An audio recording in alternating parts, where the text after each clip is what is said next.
Alhamdulillah, kita lanjutkan materi kita. Mari kita review kembali sejarah asal muasalnya azan. Iya, dia nyeletuk lagi. Ente kalau udah kuping koslet tuh diam ngapa? Bukannya jajan dodol. Kalau jajan dikurangin bagus, sisanya bisa ditabung. Kalau azan volumenya jangan dikecilin. Bukan azan namanya. Nah, menurut bahasa, azan ini an-nida, panggilan. Nih kawan-kawan saya, santri-santri tamit, nyeletuk lagi loh. Bukannya antri. Kalau antri itu emang dikira minyak goreng antri. Santri. Saya punya kawan, namanya Pak Broto, Pak Sudari, Pak Sugeng. Itu hafal banget itu yang namanya kolam huruf 7, yanida. Yanida, panggilan. Ya ayyuha wahai. Ya ayyatuha wahai. Ya nggak Pak Broto? Ngomong lagi loh. Ini jangan-jangan namanya Budi Kusnan nih. Budak dikit kuping sebelah kanan. Santai, diem napa? Ini lagi ngomong ini. Nah, kalau yang namanya panggilan, tentunya dengan suara keras apa pelan? Saya kasih contoh. Pak Broto, come here. Pak Broto walaupun lagi sibuk, lagi ngapalin isim 3 digit, pasti noleh karena dipanggil dan terdengar. Lebek, ayak naon abah dai. Ya kan Pak Broto? Lah kalau pelan, itu cuma sama istri. Kalau istri kita ngomong panggil keras, dia tersinggung, marah. Habis urusan ente di rumah. Harus pelan. Umi, sini deh. Kenapa abah? Udah 7 hari nih. Ya Allah si abah. 7 hari baru kemarin. Paginya malah minta mindo. Iya, maksudnya udah 7 hari gak makan kolak, Umi. Kemarin kan buka puasa sama rengginang doang. Iya ya. Nah, jadi orang yang mengumandangkan azan maka dia disebut pinter. Azin. Muazin. Tapi orang yang melarang azan maka dia disebut mukegilente. Nah, sejarah asal muasalnya azan dinukil dari riwayat Imam Bukhari, Muslim, Abu Daud, Tirmizi, Ibnu Majah mengkisahkan bahwa pada saat Rasulullah sampai di Madinah setelah hijrah, beliau mengumpulkan para sahabatnya untuk mencari metode yang terbaik bagaimana memberitahukan dan mengumpulkan umat muslimin agar datang ke masjid tepat pada waktu sholat. Nah, dalam musyawarah tersebut, salah seorang sahabat memberi usulan kepada Rasul. Ya Rasul, bagaimana kalau kita buat api unggun? Sehingga nanti nyalanya sampai kelihatan dari jauh dan mereka datang ke masjid bahwa ini sudah waktunya masuk sholat. Kata Rasulullah, beliau tidak setuju. Api unggun ini kan biasanya identik dengan para mahasiswa tuh kalau dalam pengenalan mereka mengadakan inaugurasi buat api unggun. Dan sekarang ini mahasiswanya beda sama mahasiswa dulu. Kalau mahasiswa dulu mah berani-berani, sekarang mah melempem. Gak setuju Rasulullah. Kemudian sahabat yang satu lagi memberi masukan kepada Rasulullah. Ya Rasul, bagaimana kalau kita tiup trompet sehingga suaranya terdengar sampai jauh, dan orang-orang yang berada di sekitar Madinah tahu bahwa ini telah masuk waktu sholat dan mereka akan datang ke masjid.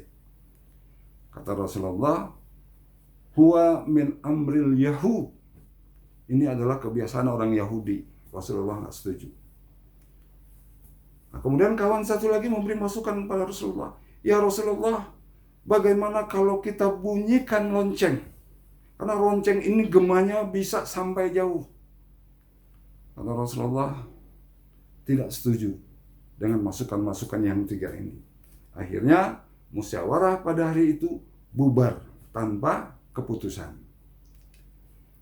Beberapa hari kemudian, salah sahabat Rasulullah yang bernama Abdullah bin Zaid bermimpi. Dalam mimpinya ia bertemu dengan seorang laki-laki yang memakai jubah hijau dan membawa lonceng. Abdullah bin Zaid menghampiri orang tersebut dan bertanya, "Wahai hamba Allah, apa yang engkau bawa? Apakah boleh saya beli?" Kata orang tersebut, "Untuk apa kamu beli?" "Untuk saya pakai sebagai pemberitahuan bahwa telah masuk waktu sholat." Nah, kata orang tersebut, "Maukah kamu saya beritahu yang lebih baik daripada ini?" Abdullah bin Zaid tidak keberatan karena memang lagi mencari metode yang terbaik. Akhirnya diajarkanlah Abdullah bin Zaid oleh orang tersebut. Allahu Akbar, Allahu Akbar, Allahu Akbar,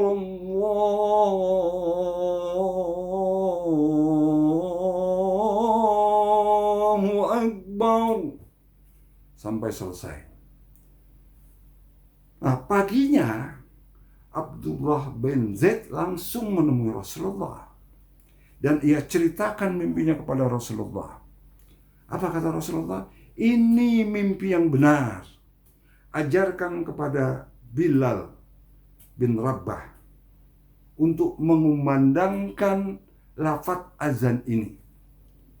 Maka Abdullah bin Zaid mengajarkan kepada Bilal bin Rabah. Setelah masuk waktu, Bilal naik di tempat yang tinggi, kemudian dia kumandangkan azan. Dengan suaranya yang lantang dan merdu, semua yang berada di kota Madinah datang untuk melaksanakan sholat di masjid bersama. Umar bin Khattab, salah seorang sahabat Rasulullah, berlari mendengar suara Bilal menghampiri Rasul dan berkata, "Ya Rasulullah, aku pun bermimpi dengan apa yang telah dikumandangkan oleh Bilal bin Rabah." Artinya apa? Bahwa dua orang sahabat Rasulullah bermimpi yang sama. Tentunya ini bukan mimpi biasa. Pasti ini adalah petunjuk dari Allah Subhanahu wa Ta'ala.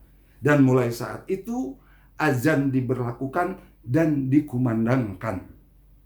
Dan lafaz ini dari mulai awal sampai yang kita dengar saat ini tidak mengalami perubahan satu kata pun. Yang diawali dengan Allah Maha Besar dan ditutup dengan La ilaha illallah. Ada sebuah hadis Rasulullah Shallallahu Alaihi Wasallam, "Iza nudiya lis-salati adbaro syaitanu walahu durratun hatta la yasma'u ta'zin." Apabila panggilan untuk sholat dikumandangkan, maka setan akan lari terkentut-kentut sampai tidak mendengar suara azan ini.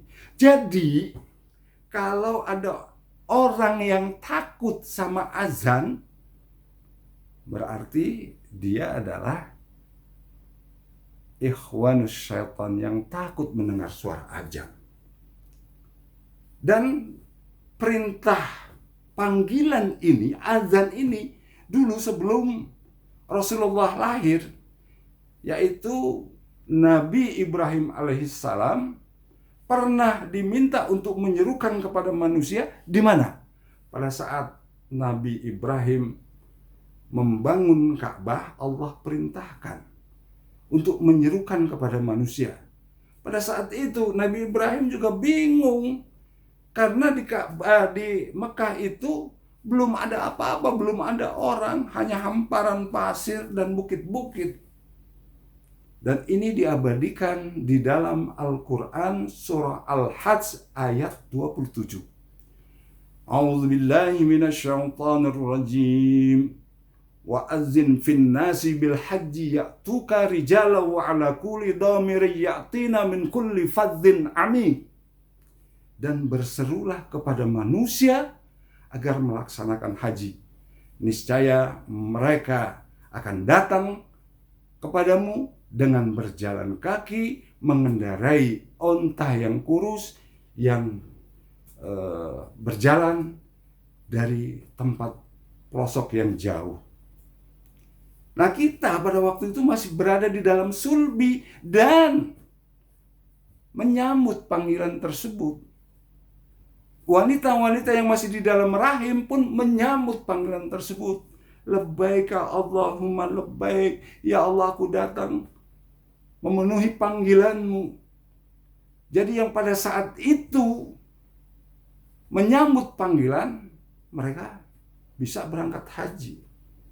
Yang tidak menyambut panggilan, mereka tidak akan pernah bisa berangkat haji. Yang enggan dengan panggilan, mereka tidak becus ngurus jamaah haji. Kasihan 10 tahun nunggu, gak bisa berangkat-berangkat. Ya Allah, bagaimana ini?